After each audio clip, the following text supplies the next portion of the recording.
Alors bonsoir à tous et à toutes, chers adhérents de BHC. Ce soir, on est à la deuxième partie du cours qui parle de la discipline. Je rappelle que la semaine dernière, on a parlé du fait que la discipline, elle donne le calme et la sérénité à l'enfant. Et cette semaine, on va parler encore de 2 points très importants. Et à la fin, Bezrat Hashem, on va essayer de parler aussi comment on fait ça. La deuxième chose que la discipline, elle donne à l'enfant, c'est ce qui s'appelle Tfisat Olam, la manière de regarder le monde et de vivre.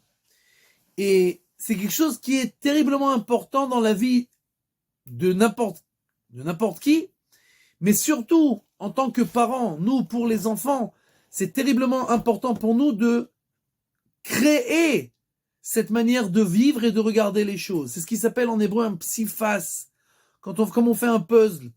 Et notre vie, en fait, notre perception de la vie, elle est faite de tout ce qui s'est passé dans notre vie. Et après qu'il se passe plusieurs choses qui prennent cette forme du puzzle, alors on commence à réagir d'une manière automatique. Par exemple, un enfant qui a vécu plusieurs fois des tromperies. Ses amis l'ont trompé, son prof l'a trompé, son père l'a trompé, etc. Alors il va grandir avec une manière, une vision de la vie où il a peur des gens, il fait pas confiance aux gens, il a peur de se marier, et il veut pas faire d'affaires. Sa perception et de la vie, elle est telle, et il va traduire aussi tout ce qui se passe dans sa vie dans ce sens-là. Même si la personne qui est en face de lui n'a strictement aucune intention de le tromper, lui, chaque chose, ça va lui rappeler des choses dans son inconscient du passé, et il va tout de suite lier ça aux tromperies. Et donc, il ne fera pas confiance aux gens. Par exemple, je vais vous donner un exemple. Pour comprendre en fait que notre perception de la vie, c'est elle qui va toujours gagner. La vérité, ce qui se passe dans ce monde-là, ça n'intéresse personne.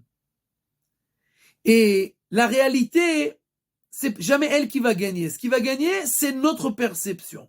Je donne un exemple. Il y a un cliché qui dit que les Roumains sont des voleurs. Sont des voleurs. Il y a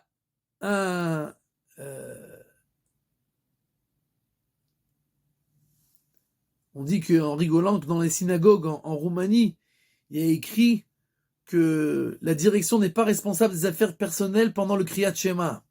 C'est-à-dire que pendant la seconde où tu fais Kriyat Shema, on n'est pas responsable. Si quelqu'un te prend quelque chose, c'est pas notre responsabilité. Il y avait comment ça s'appelle, un journaliste qui était en route en passant par la Roumanie, et il pensait déjà écrire tout un article sur les Roumains qui sont des voleurs et des menteurs, etc. Parce que bon, c'est comme ça que sa perception de la vie, elle était.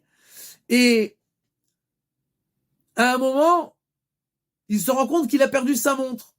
Tout de suite, bien entendu, voilà, les Roumains, c'est des voleurs. Quand il arrive à la gare, il est tout énervé, et puis il entend qu'on annonce que quelqu'un a trouvé une montre et que celui qui l'a perdue peut venir la recevoir. Oh, il va, et en fait, effectivement, c'était sa montre. Maintenant, qu'est-ce qu'il va faire avec son article? Alors, qu'est-ce qu'il a écrit? Après qu'il a écrit tout l'article que les Roumains, c'est des voleurs et des menteurs, etc., et il a marqué à la fin, mais finalement, j'ai trouvé un Roumain qui était une personne juste. J'en ai quand même trouvé un. C'est-à-dire que c'est la perception qui va gagner à la fin. Notre manière de réfléchir, comment elle a été construite depuis que on est né, c'est elle qui va décider comment je regarde les choses. Et c'est pour ça que c'est tellement important de donner une forme Parce qu'en fait, l'âme de nos enfants, elle est entre nos mains, et c'est nous qui allons lui donner la perception de la vie. On va donner un exemple. C'est quoi la Hirat Shamayim? La Hirat Shamayim, la crainte de Dieu. Qu'est-ce qui fait qu'un homme craint Dieu? Alors, c'est la Mechuyavut, c'est d'être obligé, de se sentir obligé de faire, entre guillemets, ce que Dieu veut de moi. Je ne fais pas ce que moi je veux, je fais ce que lui, il veut. Alors, par exemple, quelqu'un qui se lève depuis qu'il est enfant, tous les jours, à 5 heures du matin, pour aller prier au Netz. La première prière qu'il a la possibilité de faire, il va prier. Il va aller au mikvé à 4h30 du matin. À 5h, il va être à la synagogue pour faire les korbanot. À 5h30, c'est la Hamida. Tous les matins. De l'autre côté, on a quelqu'un, au Hachem, il se lève à 9h. Il va tranquillement au mikvé. À 9h30, il arrive avec son verre de café. Un duc. Il arrive à la synagogue. Sereinement. Il est à peine 10h moins le quart. Pourquoi se presser? Lui aussi, il va prier. Mais le premier, c'est un serviteur. C'est quelqu'un qui est là, pas pour faire ce qu'il veut ou comment il pense que les choses doivent être faites, mais il est entre guillemets un esclave. Il se voit l'esclave de Dieu. Comme Reb Chaim Kanievski, qui pensait qu'il avait des dettes, que tous les jours il devait faire 7 pages de Gemara, Bavli, et 5 pages de Yerushalmi, et le Zohar. Tous les jours il avait des dettes. Et que chaque jour qui passait, qu'il n'a pas fait ce qu'il devait faire, il était endetté devant Dieu. C'est la manière de se sentir que j'ai un cadre autour de moi qui m'oblige, entre guillemets. La discipline, c'est le cadre de la vie qui donne en fait la perception des choses à l'enfant que il y a un cadre et que ça suffit pas de savoir. Tout le monde sait qu'il y a des règles dans la vie et qu'il faut faire des choses et qu'on n'a pas le choix, etc. Mais il y a le fait de le savoir et le fait de le vivre. Et un enfant qui grandit sans discipline, c'est un enfant qui grandit sans perception de la vie qu'il y a quelque chose qui peut me dire quoi faire. Et si mes parents ne peuvent pas me dire quoi faire, alors la société non plus ne pourra pas me dire quoi faire. Et même Dieu ne pourra pas me dire quoi faire. C'est-à-dire que quand des parents ne donnent pas la discipline d'une manière imperméable, j'ai dit quelque chose, c'est obligé que ça sera fait. Sereinement. Puisque l'enfant doit faire ce que les parents lui ordonnent, entre guillemets, pour qu'il s'habitue que quoi? Que le monde est un monde de règles. Maintenant, quand quelqu'un il s'habitue, ça devient une partie de sa vie. C'est la perception qu'il a de la vie. Alors il s'énerve pas, puisque c'est une partie de la vie, c'est comme ça qu'il a grandi. Et donc automatiquement, si je lui dis tu dois faire ça, mais je fais pas en sorte qu'il le fasse, ou alors à la fin je dis bon c'est pas grave, alors les ordres, les règles, c'est seulement un conseil. Et si la Torah me dit fais ça ou ça ou ça, c'est un conseil, c'est pas obligé, il y a rien qui m'oblige. Et quand les parents donnent une discipline de faire, mais calme, c'est-à-dire on s'énerve pas, on s'excite pas, on crie pas, on frappe pas bien entendu, mais fermement, comme on a dit la semaine dernière, calmement et fermement. Tu fais ce qu'on te dit de faire. L'enfant s'habitue que de la même manière qu'il est capable de recevoir sereinement les ordres que ses parents lui donnent, alors il sera capable aussi dans sa vie de recevoir les ordres de la société, les ordres de la Torah, etc. Et ça, c'est quelque chose qui se construit doucement. La discipline, il y a des gens qui croient que c'est un outil pour arriver au fait que l'enfant va faire ce que je lui dis de faire. C'est pas compliqué. Je lui dis de se laver, il doit se laver. Je lui dis de m'écouter, il doit m'écouter. Je lui dis va étudier, il doit étudier. C'est un robot. Donc en fait, c'est seulement un outil, la discipline, pour arriver à mes fins en tant que parent. Ça n'a strictement rien à voir. La discipline n'a rien à voir avec les parents. C'est pas un outil pour arriver à mes fins que l'enfant fasse ce que je veux. La discipline, c'est pas un outil, c'est un but en soi que l'enfant acquiert en lui l'habitude de se plier aux règles. Pour lui. C'est pas un outil, c'est pas un emtsaï, comment dire emtsaï, un intermédiaire. C'est un but en soi que l'enfant s'habitue. Et c'est quelque chose qui est depuis le plus jeune âge que l'enfant apprend ça. Exemple. Même un enfant de 1 an, de 1 an et demi, de 2 ans, je lui dis tu vas dormir. Ouais. Tu vas dormir. Et je le ramène au lit. Encore une fois. Et encore une fois. Et encore une fois. Et il pleure et il crie. Rien à faire.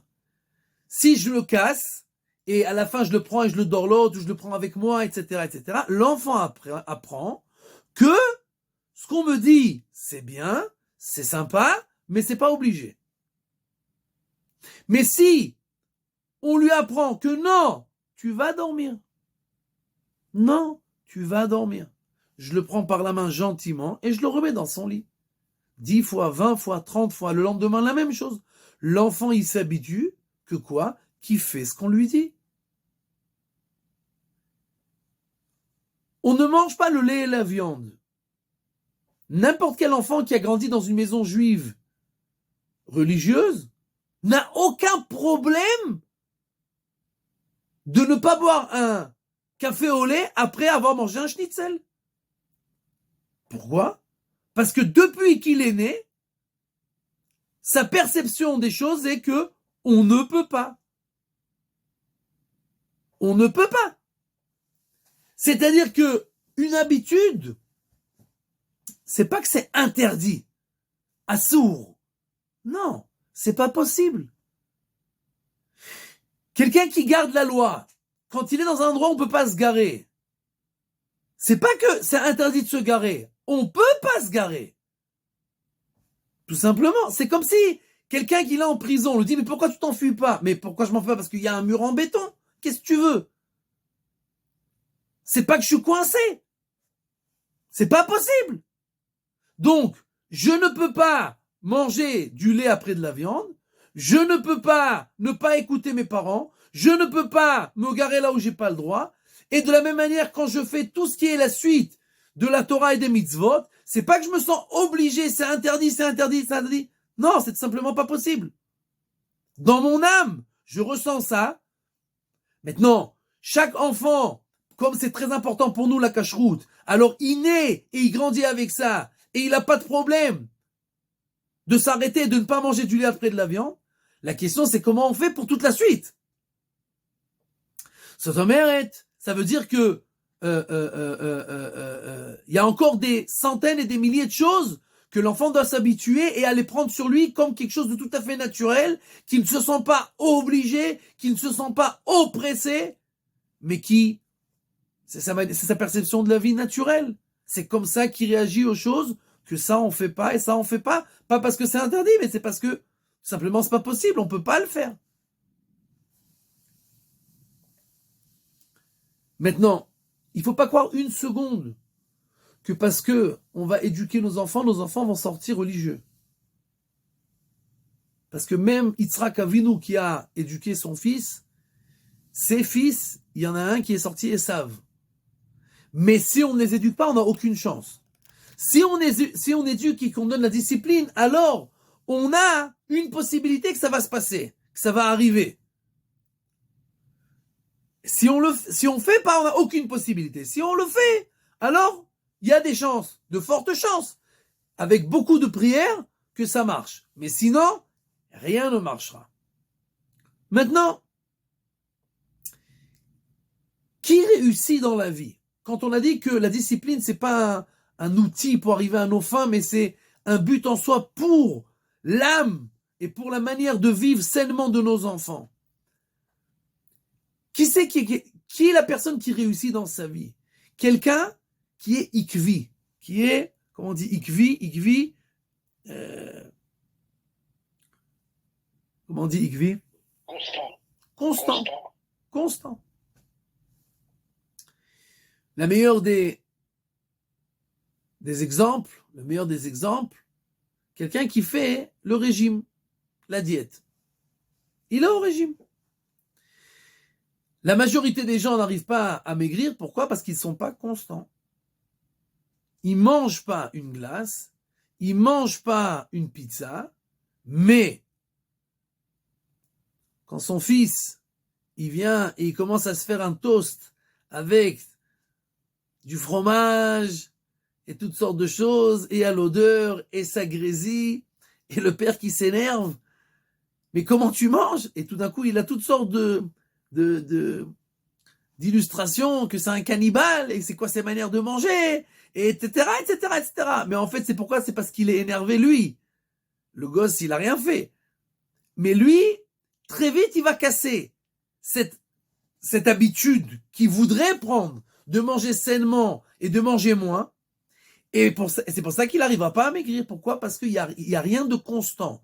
Il y a plein de gens qui vont te dire, c'est quoi le problème d'arrêter de fumer? Moi, j'ai déjà arrêté des dizaines de fois.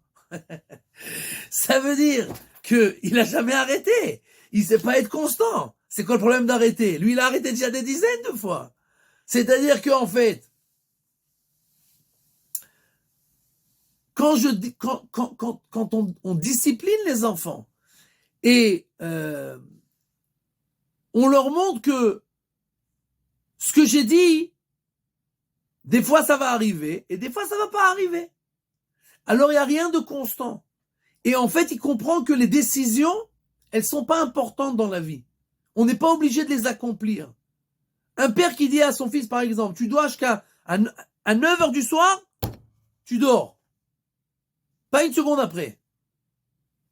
Et puis après, des fois c'est 9h, des fois c'est 10h, des fois c'est 11h, des fois c'est minuit. Qu'est-ce que l'enfant, il s'habitue? Il s'habitue que quoi? Que le fait de prendre des décisions, ok. On n'est pas obligé d'être constant après et de faire ce qu'on a décidé de faire. Et alors, bien entendu, dans la vie, il ne pourra jamais réussir. Parce que quelqu'un qui a grandi dans une maison où il y a de la discipline, il prendra très peu de décisions dans sa vie. Mais quand il prendra des décisions, alors ce sera des décisions qui va le faire. Parce qu'il sait que chez lui, à la maison, on l'a habitué, qu'on ne dit pas beaucoup de choses, mais ce qu'on dit, il est fait. On est sérieux dans notre parole. Et on accomplit ce que l'on dit. Il y a des gens qui vont donner des centaines de promesses, mais ils vont rien accomplir. Parce qu'ils sont habitués à ça, que on peut parler beaucoup, mais on n'est pas obligé de faire. Et donc, quand l'enfant s'habitue que les parents ne parlent pas beaucoup, mais ce qu'ils disent, c'est du fer, c'est du béton armé, alors il s'habitue à être quelqu'un qui va réussir dans la vie. Pourquoi? Parce que je sais que pour tout ce que je fais, je dois être constant. Et ce que je décide, c'est fait et c'est accompli. Et bien entendu, quand quelqu'un n'est pas comme ça, alors il a énormément de mal dans sa vie et ça amène énormément d'ikaon, de dépression, etc., puisqu'on n'arrive pas à avancer dans la vie. Maintenant,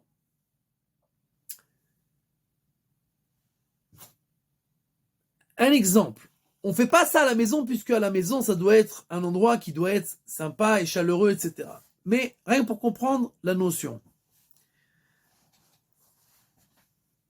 Quand on est allé dans une école, c'est très important dans une école d'habituer les enfants à être disciplinés. Par exemple, mettre un panneau sur les toilettes, la porte des toilettes. Quand tu sors des toilettes, ferme la porte. C'est une règle de l'école.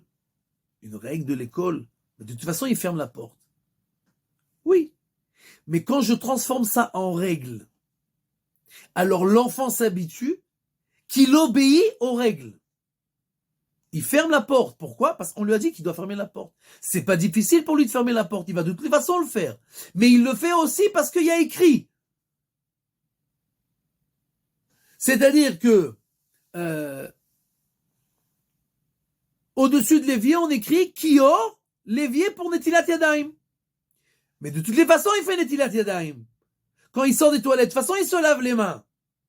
Oui, mais quand je mets ça, alors lui, il le fait aussi parce qu'il a reçu, entre guillemets, un ordre. Et en fait, il s'habitue que sa vie, c'est une suite d'un cadre où il y a des règles et on doit faire ce qu'on nous demande de faire pour réussir. Maintenant, tout ça, c'est les bases. Qu'est-ce qu'on fait techniquement? La règle est que chaque chose que quelqu'un fait et qu'il refait encore et encore et encore et encore, ça devient chez lui une partie intrinsèque de sa vie. Et ça devient une partie de lui-même. Et il n'a pas besoin de réfléchir à ça.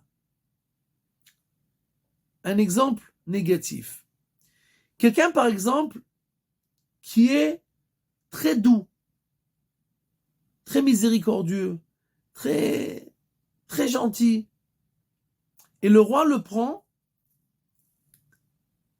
et lui donne comme boulot, comme job, comme travail, d'être l'exécuteur du roi. C'est lui qui tue les gens. Alors la première fois qu'il va faire ça, pendant 2 semaines, il ne va pas dormir. Et il va avoir des rêves et des cauchemars. Et il va voir la personne qui l'a pendu, etc. Il ne va pas arriver à vivre. Mais il n'a pas le choix. C'est ou ça ou le roi le met en prison. Alors il va exécuter les gens. Et ça va être très très difficile pour lui. Mais après 2-3 ans, tu le rencontres. Il faut faire attention de ne pas l'énerver parce que c'est toi le prochain qui va pendre sans faire attention. Sans réfléchir une seconde. Pourquoi? Parce que quand quelqu'un s'habitue à faire des actions encore et encore, la même action, encore et encore et encore, on s'habitue jusqu'à ce que ça devienne une partie de nous-mêmes. Même ça nous transforme complètement, que ce soit du bon côté ou du mauvais côté. Un autre exemple. Si quelqu'un doit faire une opération et qu'on lui dit, écoute, tu as 2 options. Tu as un jeune beau gosse qui vient de sortir de l'université. Il connaît toutes les nouvelles techniques. Il a appris toutes les nouvelles méthodes de la médecine actuelle. Une bombe atomique. Toutes ces notes au-dessus de 90. Mais il n'a jamais fait d'opération encore. Mais vraiment, il connaît tout. Les stages, il a tout fait. Il a appris dans le laboratoire. Tout fait. Top. De l'autre côté, t'as un chirurgien, il a déjà 80 ans. Et il tremble un peu. Et il voit pas à 100%. Mais il a déjà fait des milliers d'opérations. Qui c'est qu'on va prendre? Bien entendu, celui de 80 ans. Pourquoi? Parce qu'il a tellement fait de fois cette opération qu'il le fait sans regarder, sans réfléchir, sans trembler, L'opération, c'est une partie tout à fait manuelle, technique. Il n'est pas stressé, il réfléchit pas. Les mains font ça automatiquement. Ils savent exactement où, comment, etc. Où couper, où ouvrir, où coudre, où terminer. Tout, il fait ça en dormant. C'est une partie de lui-même. L'autre, il connaît tout.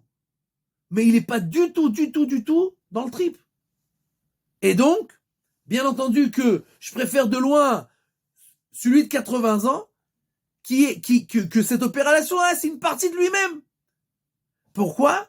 Parce qu'encore une fois, on préfère tous aller chez un médecin qui est spécialisé dans ce domaine-là, ce doigt de pied, cette oreille, à droite ou à gauche, plutôt que d'aller chez un médecin généraliste.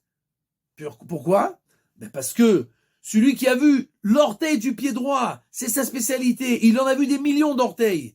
Alors il sait exactement comment, où, etc. De la même manière, il vaut mieux quelqu'un qui a conduit 40 ans dans la même voiture que 40 ans chaque jour dans une autre voiture. Pourquoi? Parce que sa voiture, il la connaît par cœur. Il connaît exactement les réactions de la voiture, il sait exactement combien il doit appuyer sur le gaz, etc. Tout. La voiture, il la vit automatiquement. S'il a pris à chaque fois une autre voiture, il n'a aucune habitude. Et donc, en fait, le secret du changement,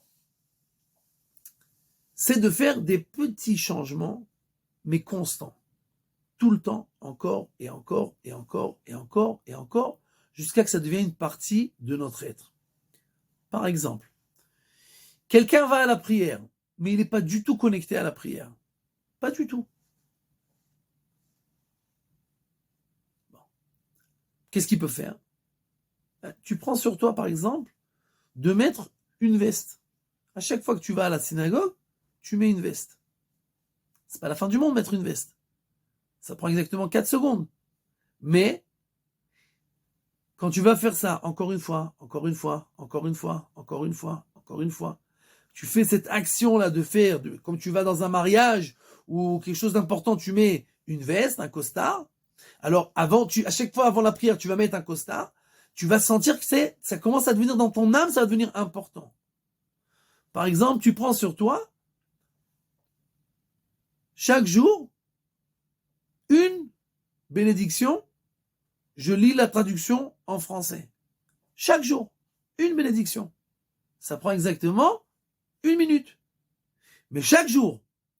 Alors automatiquement, la prière, elle va commencer à devenir importante. Pourquoi? Parce que je me rentre dans l'âme que je veux comprendre.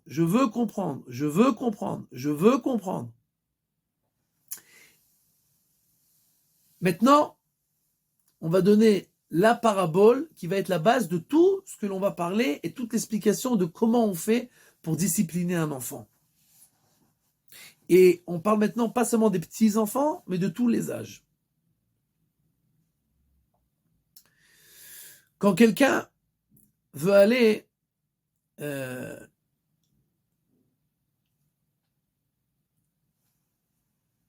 faire du sport, se renforcer, il a des muscles, il veut les renforcer.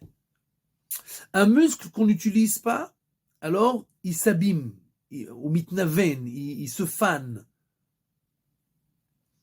Et un muscle qu'on utilise tout le temps, même si c'est en petite dose, il se renforce tout le temps.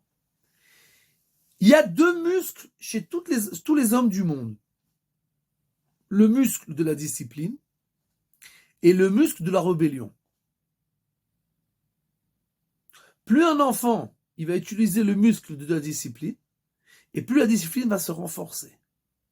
Plus un enfant va utiliser le muscle de la rébellion, et plus le muscle de la rébellion va se renforcer. Maintenant, quand je prends une haltère et je fais ça, je sens rien. Je touche mes bras, il n'y a rien qui a changé. Je fais ça 10 fois, je sens rien. Alors ça sert à rien? Si, tu sens rien, mais ça sert. Après 1000 fois, tu vas sentir la différence. Et chaque fois, ça influence. Tu sens pas, mais ça influence.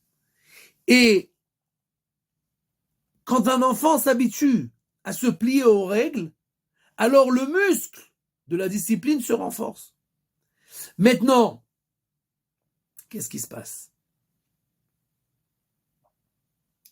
Les recherches montrent que des parents moyens donnent environ quelques centaines d'ordres par jour à leurs enfants. quelques centaines, entre 200 et 300 ordres par jour. Déjà, on croit que c'est impensable, mais enregistrez-vous et vous allez voir que c'est au moins 200 fois par jour. Fais ça, et va faire ça, et fais ça, et dis pas ça, et viens ici, et va, et reviens, et fais ça, et pourquoi t'as pas fait ça, et rentre te laver, et pourquoi 200 fois par jour. C'est 200 fois par jour, c'est de la discipline. Et non, c'est exactement l'inverse. Parce que sur ces 200 fois, l'enfant, il réagit peut-être à 3 fois. Va te laver. Va te laver. Va te laver. Mais pourquoi tu vas pas te laver? Mais je t'ai demandé d'aller te laver. Mais pourquoi il faut dire ça 200 fois? Regardez le nombre de fois que le muscle de la rébellion se renforce. Tu l'as dit va te laver, il t'a pas écouté. Va te laver, il t'a pas écouté. Va te laver, il t'a pas écouté. Mais pourquoi tu vas pas te laver? Il t'a pas écouté. Et le muscle de la rébellion se renforce, se renforce, se renforce, se renforce, se renforce. Sur 200 fois, il t'a écouté 3 fois. Le muscle de la discipline, 0. Le muscle de la rébellion, une bombe atomique.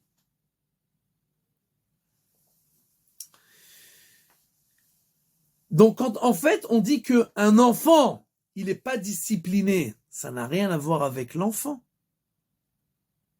C'est nous qui l'avons transformé en indiscipliné. Puisque à chaque fois que je lui ai demandé des choses et qu'il ne l'a pas fait, c'est moi, de mes propres mains, qui l'ai transformé en indiscipliné. C'est moi qui lui ai renforcé les muscles de la rébellion. Maintenant,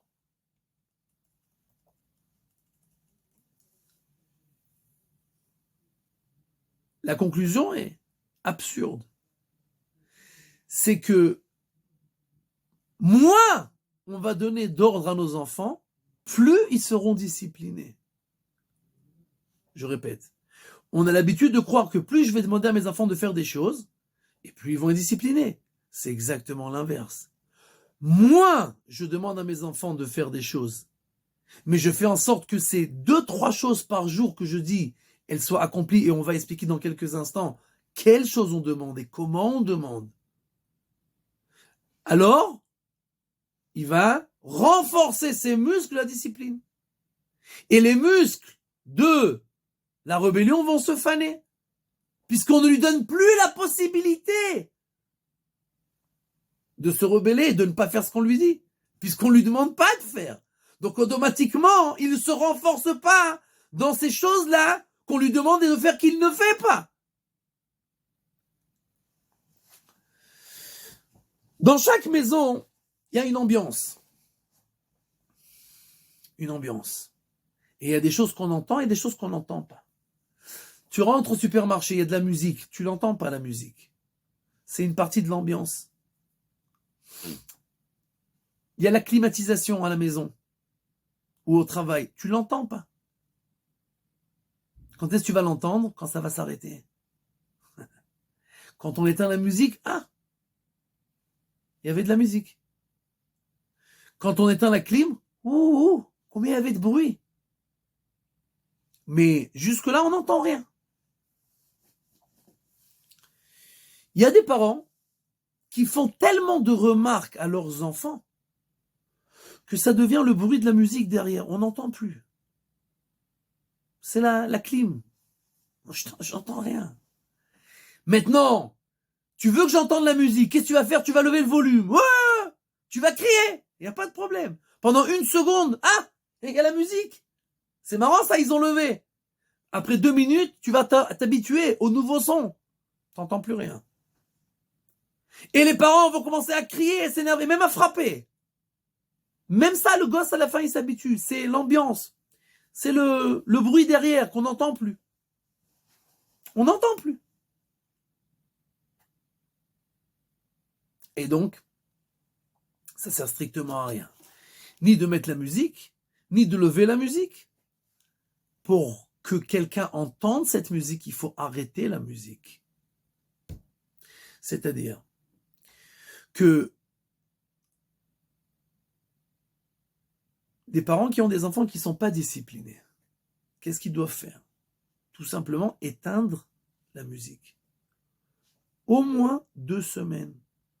Ne pas dire un mot à l'enfant.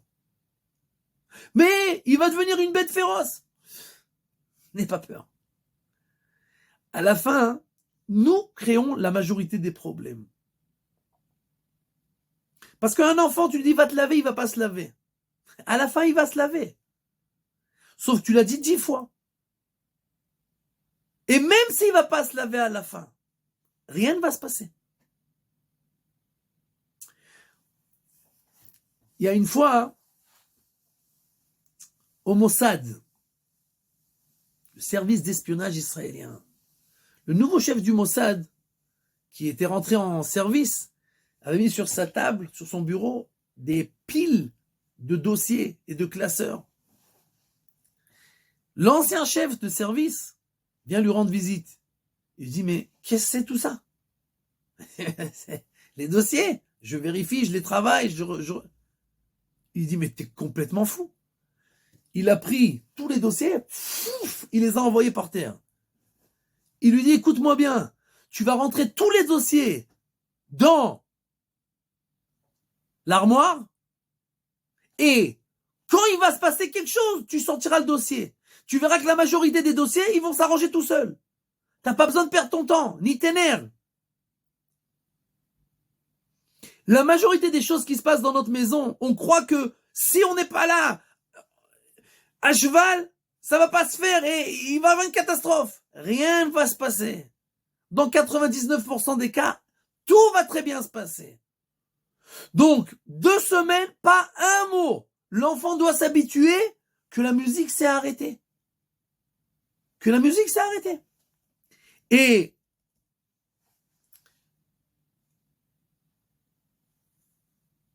maintenant, il y a quelque chose qui doit être fait. On ne parle pas.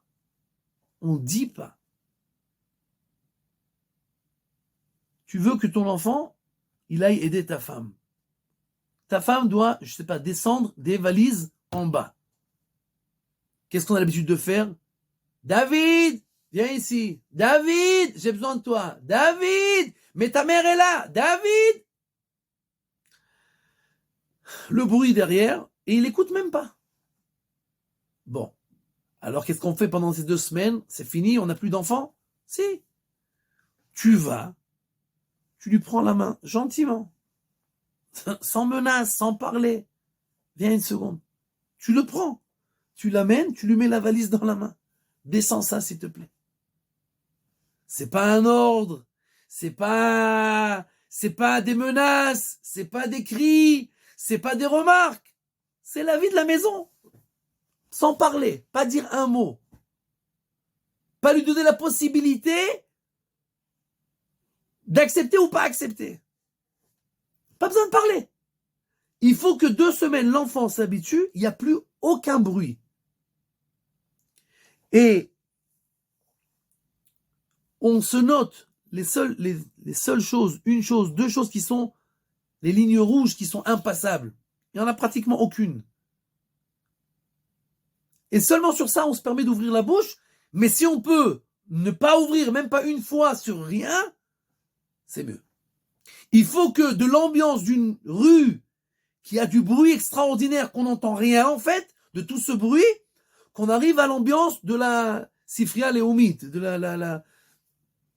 la Bibliothèque nationale, où on n'entend rien. On descend le bruit au minimum. On descend les remarques et les paroles au minimum. Il n'y a pas besoin de prévenir l'enfant qu'on fait ça. Il va sentir ça tout seul. Il va faire attention tout seul. Maintenant,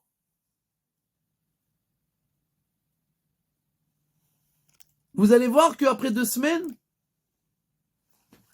la maison étant un seul morceau, les enfants sont encore en vie, on a l'impression que c'est nous qui sommes les maîtres de tout et qu'on peut tout faire, etc. Et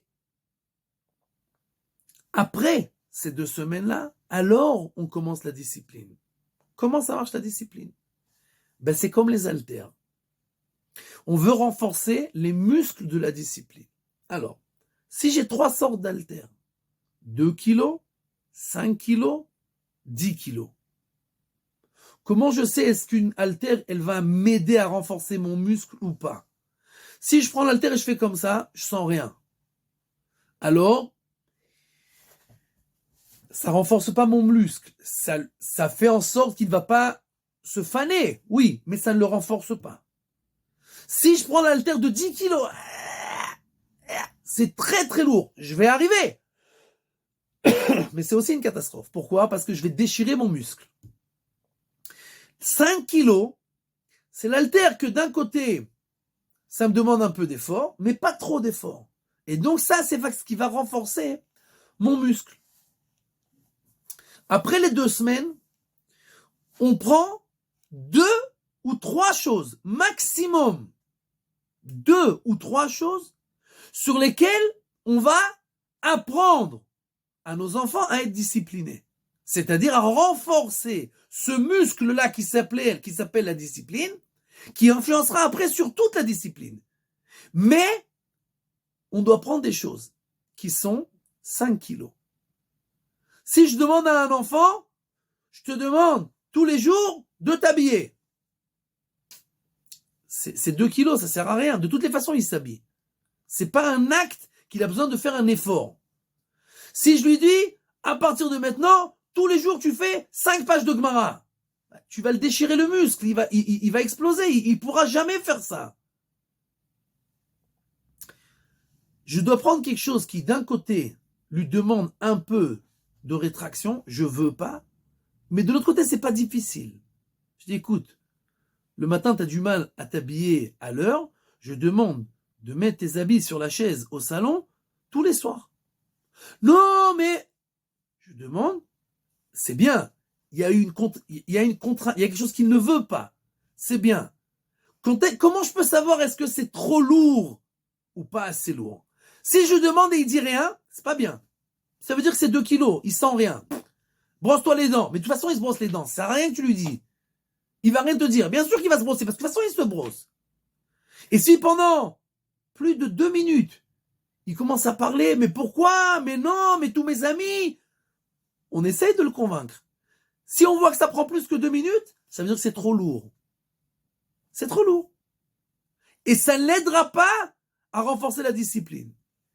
Mais je lui dis, prépare tes habits sur la chaise tous les soirs. Non, j'ai pas le temps. Je te demande, tu verras, ça va t'aider. Je veux que tous les soirs, tu portes tes habits. Bon. Oh, Mitsuyan, ok. Pendant une période, il va s'habituer à faire ça. Encore une chose, je lui dis, encore une chose ou 2 choses. 2 ou 3 choses maximum. Il va s'habituer à faire ce qu'on lui dit. Et il renforce ses muscles de la discipline. Il s'habitue à, même quand c'est un peu difficile, de le faire. Bien entendu, après qu'on passe à d'autres choses, alors on continue à faire les choses qui étaient aussi avant. C'est-à-dire, on n'arrête pas. C'est-à-dire que si, par exemple, il s'est habitué maintenant, à chaque fois, à mettre ses habits, je dis, écoute, je veux que tu sortes de la maison. Jusqu'à présent, il sortait à 7h30 du matin. Et il arrivait tout le temps en retard. Je veux que tu sors à 7h. Si tu dis, je veux que tu sortes à 7h. Mais ça va pas à la tête ou quoi? À peine je me lève, et tous mes amis arrivent à 7h40. C'est trop lourd. Si tu lui dis, je veux que tu sortes en lieu de 7h30, 7h29. Ça lui fait rien. Et tu lui dis, je veux que tu le sors tous les jours, à partir de maintenant, 7h25. Non, mais pourquoi? 7h25. Comme ça, tu arriveras à l'heure. C'est une demande que d'un côté, elle lui demande de se plier. Et de l'autre côté, c'est pas difficile. À chaque fois que je vais lui dire, oh, il est 7h24. À 25, t'es dehors. Après qu'il va faire ça une période, il va encore une fois renforcer ses muscles de la discipline. Maintenant, il s'habitue doucement à s'habituer que dans sa tête, il écoute. Bien entendu, après, les 5 kilos, on s'est habitué, on les sent plus. On passe à 10 kilos. Un enfant, on lui dit, il étudie jamais. On lui dit, je veux que tu étudies maintenant 1/4 d'heure tous les soirs. Mais non, ça va pas ou quoi? Et le match de foot, j'ai pas les amis, je joue, 1/4 d'heure. On l'oblige, entre guillemets. Il va venir le faire, mais c'est pas la fin du monde. Il arrivera à le faire 1/4 d'heure. Il arrivera, c'est clair. Et tous les soirs, il arrivera encore 1/4 d'heure, encore 1/4 d'heure, encore 1/4 d'heure. Après 1 mois, 2 mois, 3 mois, il sent plus ce quart d'heure. Il le vit automatiquement. Alors on peut passer à plus que 5 kilos pour renforcer le muscle encore plus.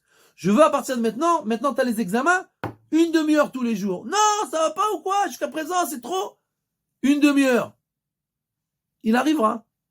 Et comme ça, après, toutes les autres choses qui sont autour aussi, ça devient beaucoup plus facile. Pourquoi?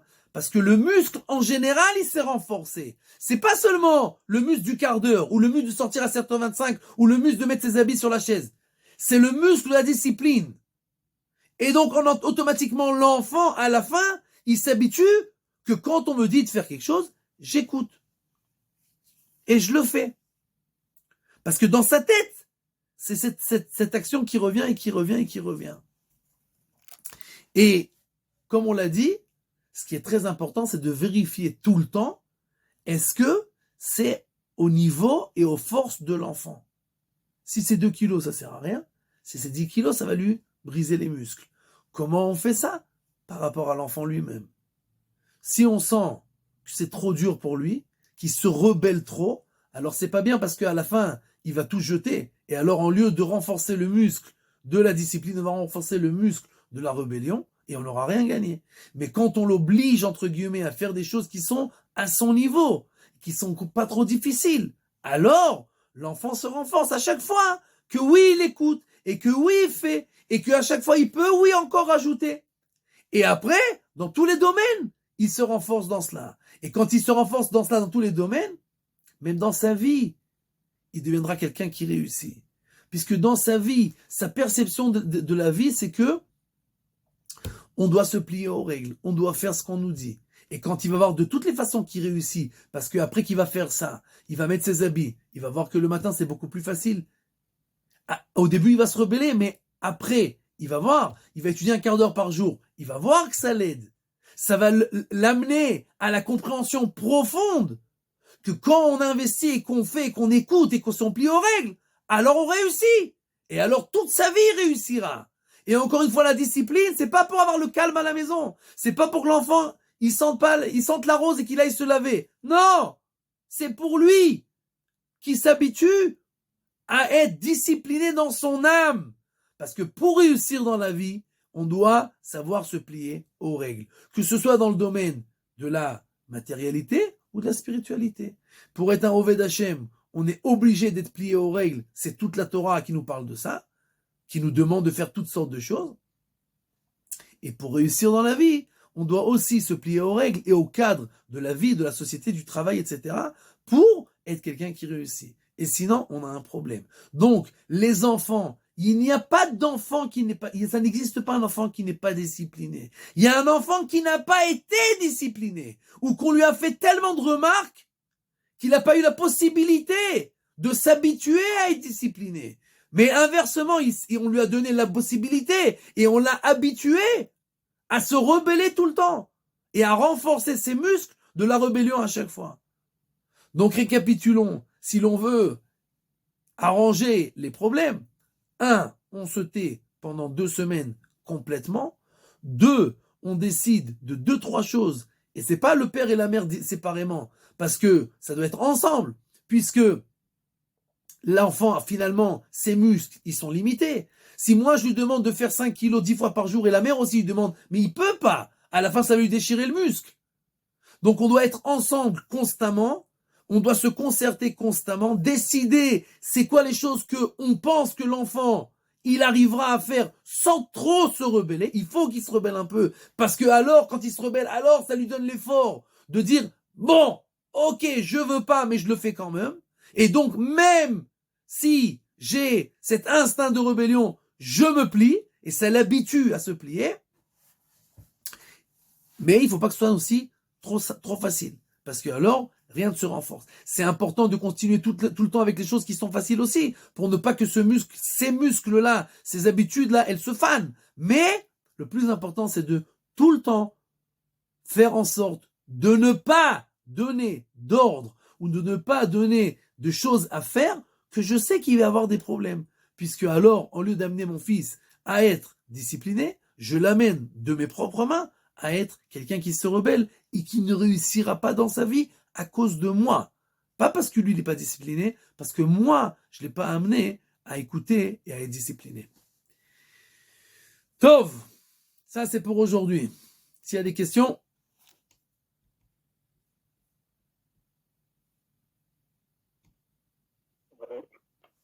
je vais en poser une quand même, mais bon, à l'âge que je suis, mes enfants sont élevés bien ou mal, je ne sais pas. En tant que grand-parent, est-ce qu'on a un rôle de montrer la discipline par rapport à ses petits-enfants? Comme on l'a expliqué, la discipline, c'est quelque chose qui doit être constant. C'est une habitude. Vu que les grands-parents n'habitent pas avec les petits-enfants, donc c'est très compliqué d'éduquer les enfants, même si on va essayer de temps en temps de faire des règles ou des choses, c'est quelque chose de tout à fait éphémère. Le mieux à faire quand on est un parent, c'est de pousser les enfants à aller étudier sur l'éducation des enfants. Malheureusement, la majorité des gens pensent que l'éducation des enfants, c'est quelque chose qui se fait sur le tas. On apprend sur le tas, mais pas du tout. C'est quelque chose qui est très important, qui est très profond. On peut décimer un enfant, tout simplement, d'accord? Parce qu'on ne sait pas comment le rapprocher, comment l'éduquer, comment lui parler, comment comprendre ses états d'âme, etc., etc., etc. Et c'est énormément d'études. On donne un permis de conduire pour aller prendre une voiture, mais personne n'a demandé un permis de savoir se conduire pour éduquer les enfants. Et ça, c'est une catastrophe. Et donc, ce qui est le mieux à faire, c'est de pousser les enfants à aller à des cours. Malheureusement, il n'y a pas tellement de cours à bon niveau sur l'éducation des enfants. Il y a beaucoup de clichés, d'accord, de trucs qui sont tout à fait superficiels, sans rentrer dans la profondeur de la compréhension de l'âme de l'enfant. Mais on peut pas, de toute façon, on ne peut pas ne rien faire. On doit étudier, on doit approfondir. C'est la seule chose qu'on peut dire à nos enfants de faire, les grands enfants, pour leurs enfants, c'est d'aller étudier. Surtout aujourd'hui avec la psychologie actuelle qui permet tout. Il y a très très peu de chances pour que des enfants restent normaux aujourd'hui. Et donc, très important de savoir comment approcher nos enfants, les éduquer, etc. Parce que sinon, très peu de chances qu'ils sortent normaux. Merci. Simcha.